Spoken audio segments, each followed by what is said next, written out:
Imagine dying in a basement where you have been held captive while your abuser stole your money and controlled every part of your life. Sounds crazy. Sounds made up. Y'all know I don't make this stuff up. So here we go. Donnie Ray Birchfield Jr., age 35, of Lancaster, South Carolina, was arrested on August 1st, 2025, after police discovered that he had allegedly kept 4 vulnerable adults captive in his basement for up to a decade while stealing their money. Authorities were initially called to his home, located on Churchill Drive, in July 2025 for an unattended death of one of the victims, a woman who reportedly lived in the basement with her husband. Police said that during the investigation, detectives learned that Burchfield was alleged to have been caring for several people in his basement and using their funds for his own financial gain. Here's a picture of Donnie Ray. Now, according to police and warrants reviewed by a Charleston newspaper called the Post and Courier, Burchfield allegedly, controlled the victims' lives, such as when they could eat, when they could use the bathroom, and he also denied them medical treatment. He withheld at least 2 bank cards from the adults and at least 1 account number from one of the victims, and again, he used the victims' funds for his own benefit. It's also alleged from evidence that the woman who died in the basement had been physically abused. Damn.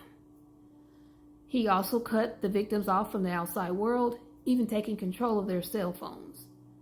The other 2 victims were females, and reportedly they were in romantic relationship with Burchfield. It's alleged that one of these females had lived there in the home since September of 2024, and the other had been there since 2015. I wonder what that lady from last September thought when she got down in that basement. Now, here's a picture of Donnie Ray's home. And yeah, I would not approach that house. I'm glad I don't have a job that I have to go door to door to folks' homes, because good grief. Birchfield faces multiple charges, including 4 counts of false imprisonment, 4 counts of exploitation of a vulnerable adult, 2 counts of abuse of a vulnerable adult, and 2 counts of domestic violence and financial charges. He is being held on a $150,000 bond at the Lancaster County Detention Center in South Carolina. Here's a picture of the outside of that detention center. Now here's my questions. If these adults were held captive for so long, what do you think they could have done to help themselves get out sooner? And do you think that $150,000 bond is enough for charges as serious? Finally, what punishment do you believe would fit this case if he's found guilty? Now my reminders. 1, keep demanding release of those documents, and you know which ones I'm talking about. 2, the No Kings Music Festival is coming up on October 18th, 2025. Go to their website, nokings.org, for more information. And 3, keep your eyes on the prize. The prize is the White House and democracy in America.